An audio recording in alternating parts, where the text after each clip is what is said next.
Hey guys, welcome to Big Sister. I hope you guys are having a wonderful day. Thank you for being a part of my channel. It is my baby channel. It is growing.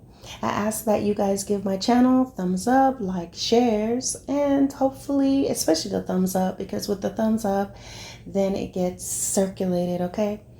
So I want to talk, guys, about some serious things that's going on, and we're seeing the violence in schools. We're seeing teachers being physically assaulted in schools. And even when a teacher is being assaulted, other teachers are not even getting involved. It's as if there's this rule, oh, don't get involved. And as you can see, whenever a teacher actually defends themselves, they're getting in trouble. They're the ones that's getting fired. They're the ones that's who's losing their jobs and having all sorts of administrative actions against them, because the bottom line is that they're told you can't. What's going to happen? There's a default thing of this person is a child. And so teachers are losing their jobs. Teachers are being fired. Administrative action are being taken against them. They're being suspended for a certain period of time. They have to take administrative leave. And most times they're losing their jobs. Teachers are losing their jobs over a lot of different things, but we're going to talk about the violence.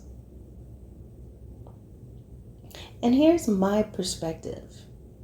If students can beat up and attack a teacher, then they're basically being primed and being told it's okay to beat up the fireman. And if they can beat up the firefighter, then they could beat up the police. And if they can beat up the police, then they can go and beat up the old lady across the street. It's so important that we're capturing this and we're doing something about it. Because if violence is allowed in the schools, think about it. Teachers are like, that position is a high position because there are educators. They're the ones that students or we were in contact with before we were even sent out into the world, into society. By teachers, firefighters become who they are. Through teachers, the President of the United States is President of the United States. By teachers, your doctors become who they are. From elementary school all the way up, they're the ones that's setting these building blocks that leads them to middle school, and then the middle school teachers do their job to the high school, and then high school preps them for college. But the first people we're dealing with are the teachers, because without these individuals and the position that they hold, we are not in terms of education and achievements. So if we think about it like this, if we're allowing students and we are not protecting teachers, the first citizens, the educators of our world, if we're not protecting them, and they can be beaten up, and they can be disrespected, and they can be threatened, be very afraid for the old lady across the street. Be very afraid for your children who are walking the streets. Because school is a place where there should be order. We have to be reminded that this is a place that there must be order and discipline and structure and respect and integrity. This should be a place that absolutely no violence should be taking place. You know, it used to be the bullies with the students, but now we have students who are bullying the teachers. And again, I did a video on bullying and why that needs to be handled. Because when children are in school, in elementary, middle school, there has to be consequences. We have to realize that bullies are the minority. There's only a few of them in that entire school. And something has to be done to get them on track, where they realize you can't come here and do that. But that's another video. Please check out my video and you'll see I have one about bullying. But if the teacher can be beat up and no one's going to protect her and no one's going to protect him, then what we're telling children who are behaving this way, that you're going to get away with it. They're being told, we're going to protect you because you're a child and you can beat up and threaten and antagonize an adult. And this is completely wrong, because you're fostering and encouraging behavior that is, it's detrimental. It's of detriment to the teacher. It's abusive. It puts fear in other students, because if you think about it, if they can beat up the teacher and threaten the teacher and nothing is going to happen to them, and they come to school, they may get suspended, but the teacher gets suspended, or they don't get suspended. What hope is there for the student? This creates stress and anxiety in schools, PTSD. And if our students are already experiencing stress and anxiety because they don't know if they're going to be attacked, when they're going to be attacked, or just preparing to be attacked, if they're seeing violence on a regular basis and nothing is being done, a few things are happening here. If all they can do is stand by and record it, we're preparing society for that, to stand by and watch violence, which is already happening, to be fearful and to be scared. And a lot of times some people, they're going to try to befriend the person who appears to be in control so that they are not the ones that are being attacked. Something must be done. No students should be able to walk into the schools and attack a teacher, and it is okay. Because if we can attack a teacher, anybody can be attacked. If we're allowing students to hit a teacher, we're saying it's okay to hit the police. We're saying it's okay to go out there and hit everyday citizens.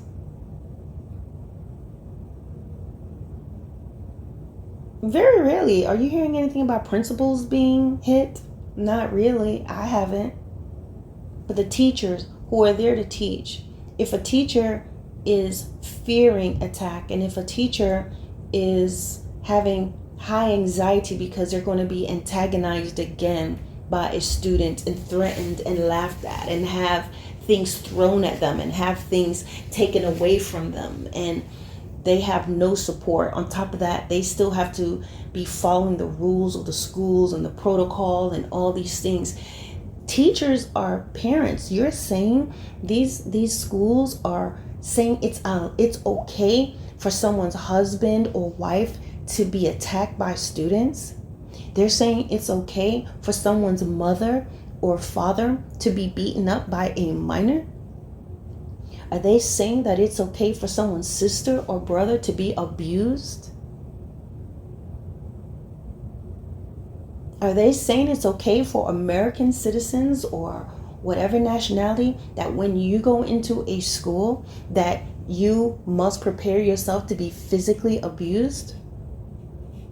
There should be call buttons in school. If this is the direction that we're going in, a teacher, an educator should never ever be put in a position ever that he or she, they have to try to confiscate someone's phone. That is not their jobs. It's not their job to take someone's phone.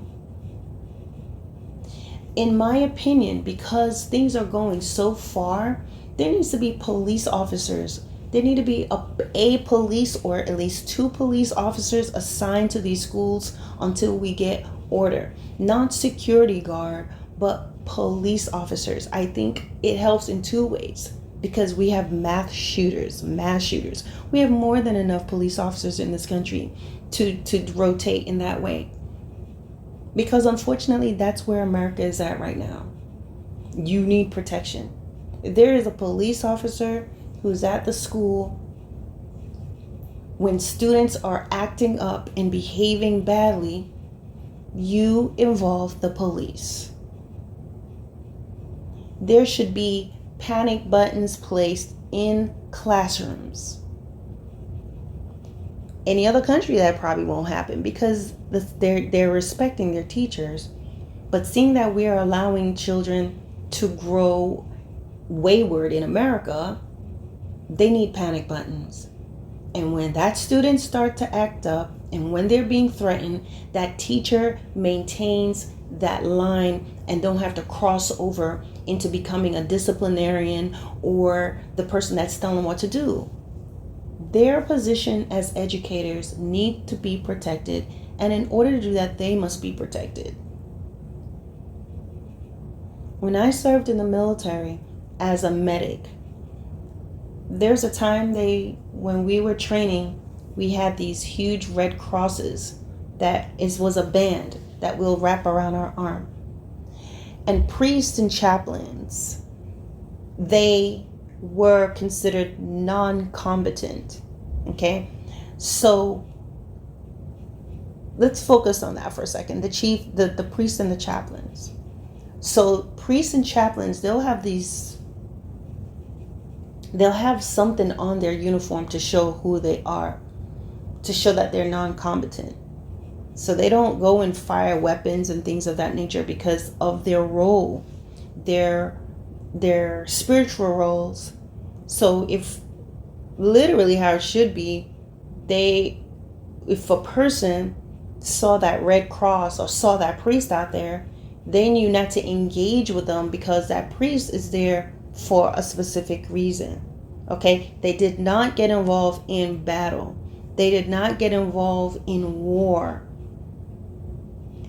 Because once they pick up a weapon, it's fair game with them. Their role changes. They can no longer be the priest.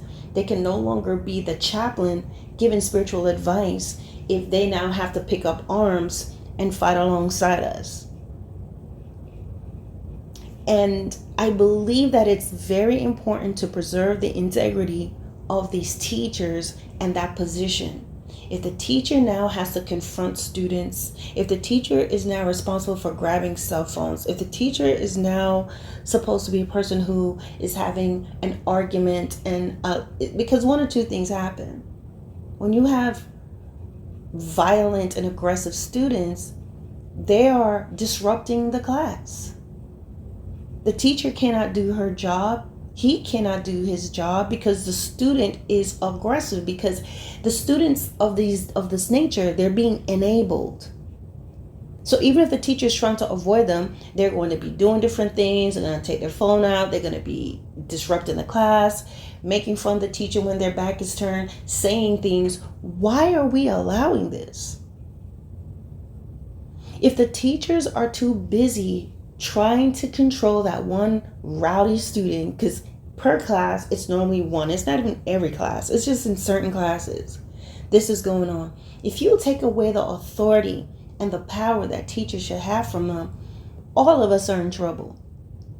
Because then maybe the other children that are not being bullied, they're not learning because this kid comes in, or this group, they're disrupting the class. When are they learning? We can't afford to fall any further behind than we are. And if you compare American students to other students in other countries in terms of academics, most American students are at the bottom. Number one, they are not out for months for summer like we are. And if those of you who don't know, summer, the reason why you have summer vacation was because back in the old times, the students needed to be out of school to go and help their family on the farms, preparing for the fall with the planting and harvesting, all of that stuff. It just remained. But our educators should be protected at all costs. Without teachers, there's no us. Let's just put it that way. My suggestion I always come up with suggestions rather than only saying what I'm not happy about. I feel that if there's a problem, maybe you can make some suggestions and some possible solutions. Possible solutions are: number one, having panic buttons for the teachers because it's that serious. I also believe there must be police officers dispatched to the schools. I would say 2 should be enough. I also believe that teachers should never have to cross that line. Students who are behaving this way, they should be removed. Okay? The 3 strikes you're out, however you want to put it, but if it's violence, there's no 3 strikes, it's 1 strike. Okay? And what needs to happen is those students are sent downtown to the police stations, okay? And their families needs to be called in. When the parent has to keep coming in for their students, you see, it's time to inconvenience the parents of these students. This is my opinion. When parents are being called in from their jobs, when they have to keep coming in all the time, when they have to go down to the police station to collect their kids, their child, it's going to be a difference, in my opinion. I also believe that if a child is coming into school and being bullied all the time, their families should be looked at. A counselor needs to be sent out to find out what's going on with a child. Perhaps there's something psychological going on. Why is a student coming to school and inflicting violence and threatening other people? We have to look at the families. So I believe there should be interventions that's set up where the families are called in. They have to sit with the principal, the teachers, with the student, find out what's going on, come up with a plan of action. Maybe they can go and have some kind of check. They're quick to put kids on medication. It's not always medication. Sometimes there are other things.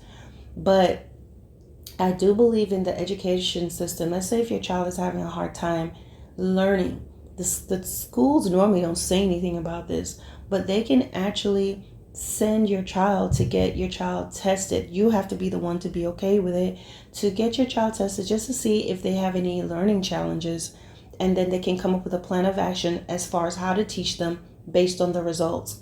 If the teacher don't do it, the schools don't, you can go to your primary care manager, go to your doctor and talk to your doctor about that. And your doctor can put in a referral for you to get tested. I know that for the child to get tested.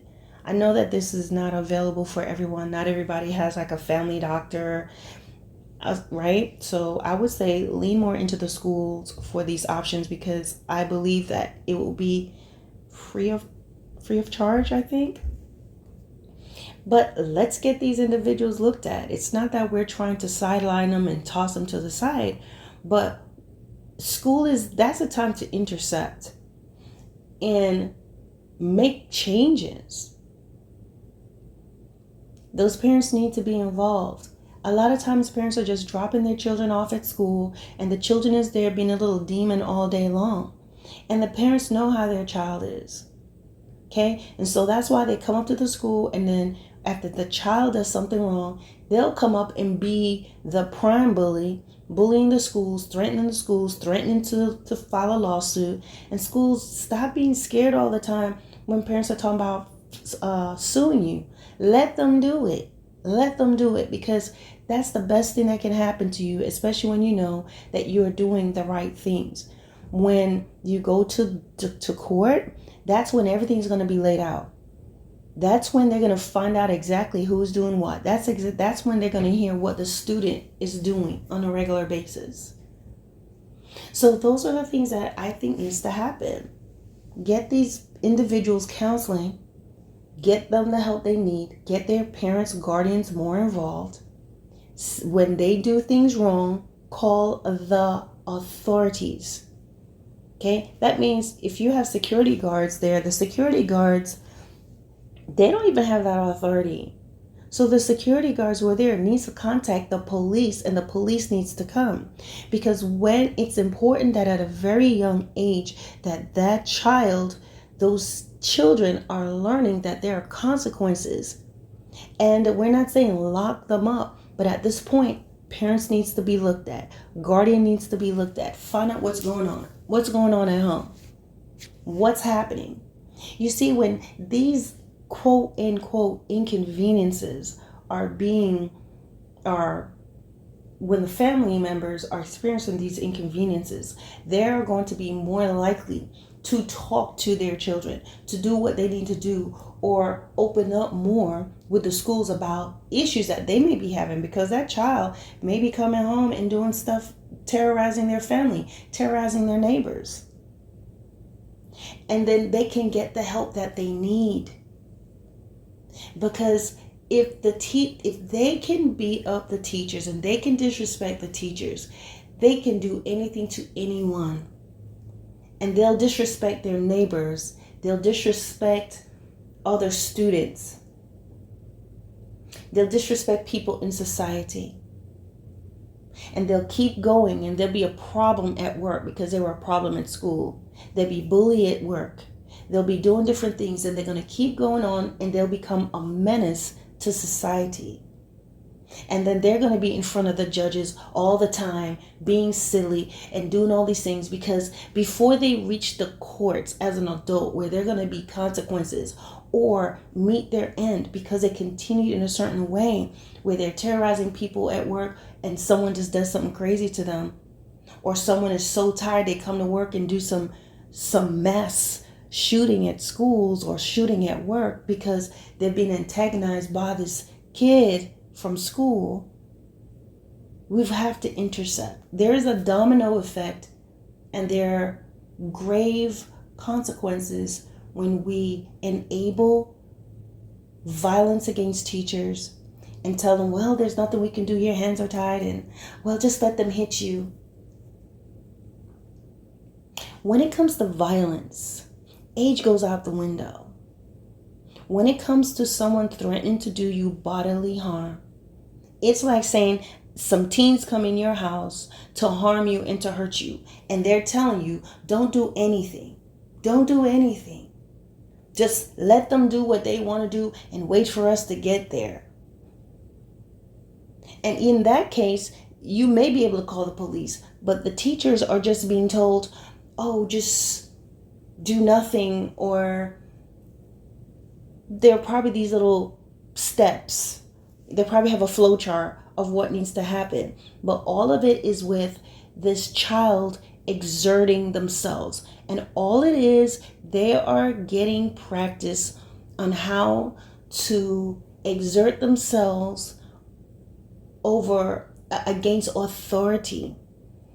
They're not respecting the elderly. They're not respecting their fellow students. They are disruptive when it comes to the lessons. They don't care about learning, and they don't have respect for other students who want to learn. And they learn to become bullies and tyrannical and totalitarians. Who knows what they'll become later on. If we allow this, then you are fostering and helping to bring into our schools people who can potentially become violent individuals, dictators in some ways, cult leaders in other ways, mass shooters in other ways, violent offenders. If we are not doing something about these students right now, you need to worry about them, because they're going to grow up. And if they're giving trouble in school, a lot of times they won't go past, they probably won't even finish high school. So now they're prowling the streets and in your neighborhood, because they're adults now and they have the freedom to go walking around and prowling in your areas and coming up your back door. That's what's going to happen. Why? Because they were already disrespecting authority, and they were allowed to. It needs to stop, or we're going to be in a lot of trouble. More people will die. There'll be more violent crimes. There'll be more and more defiance at work. People won't want to do their job because all their life they've been allowed to just do whatever they wanted to do. And they will learn how to use threats and bullying to get their own way because they know if I just threaten you, I'm going to get my own way. This needs to stop. We must protect teachers at all costs. Okay? And that means it's no tolerating it. If teachers are being abused and if teachers are being disrespected, it's really going to affect them, especially if they've been physically assaulted. How do they come back to school and stand before their students? Where does their authority, how do they maintain this authority when they have been beaten, arm broken, leg broken by a student? And then you have other students who are disrespecting them and maybe laughing at them. Maybe make jokes. The teacher's trying to say something and they'll make a joke like, oh, don't let me call so-and-so to beat you up again. Imagine that. Why is someone's husband, wife, child, daughter, son, sister, brother, who went to school to learn, have a love for teaching, why should they come in and be not only be in danger of being physically assaulted, but actually be assaulted and then humiliated and have their authority taken from them? And on top of it, not getting the support they need from the Board of Education and being told they need to suck it up. On top of it, not even getting the best pay. It has to stop. If our educators can be assaulted, understand that that child, those children who are being allowed to do this will be at your back door. You'll be looking at them as they point a shotgun in your face. You'll be looking at them as they're dragging you out your car. We just had a woman, I believe last year or the year before, an elderly lady, teenagers just walk up to her, snatch her out of her car, didn't even care. The lady was being drugged. Her arm was still stuck in the seatbelt, and they drove with her screaming until her arm came off and she bled to death. Believe me, if we really examine these children's background, they had to have been disrespecting teachers. And that's a prime example of what happens if we're not intercepting and we're not doing anything about this. And if we are not stopping bullying, if we're not creating laws against bullying and making it a criminal activity, you're going to have children who, that's why most kids are homeschooled and they're on medication and they're afraid, because a lot of times if they're going to the same school as the bully, it means that they live in the same area. So they are being bullied and they're going through things outside of school. It has to stop. It has to stop. Or the future of America, the youth is going to be crazy. You're going to have people who are less likely to work, less likely to trust the law, to trust authority, because the victims are going to lose hope in authority. They lose hope in the school. You're supposed to protect me. I'm at school. You're the teacher. You're supposed to protect me, but you're letting me get beat up every day. The law is supposed to protect me. The laws, police officers are laughing at me and telling me I should know how to fight, and the schools are ignoring it. And I'm being bullied by the bully. And this will cause people to want to take the law into their own hands or do something very extreme. So let's do something about this. All right, guys, thanks for watching.